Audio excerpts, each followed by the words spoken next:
സ്വന്തമായി നിലപാട് ഉള്ളവർക്ക് മാത്രമേ എല്ലായ്പ്പോഴും ശത്രുക്കൾ ഉണ്ടാവുകയുള്ളൂ. അല്ലാത്തവർക്ക് ശത്രുക്കൾ ഉണ്ടാവുകയില്ല.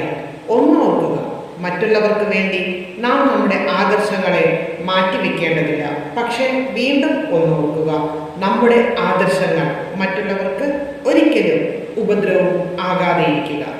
നേരുന്നു ശുഭദിനം. സ്നേഹത്തോടെ ഷഹീൻ എസ്. നന്ദി, നമസ്കാരം. സ്വന്തമായി നിലപാട് ഉള്ളവർക്ക് മാത്രമേ എല്ലായ്പ്പോഴും ശത്രുക്കൾ ഉണ്ടാവുകയുള്ളൂ. അല്ലാത്തവർക്ക് ശത്രുക്കൾ ഉണ്ടാവുകയില്ല. ഓർക്കുക, മറ്റുള്ളവർക്ക് വേണ്ടി നാം നമ്മുടെ ആദർശങ്ങളെ മാറ്റിവെക്കേണ്ടതില്ല.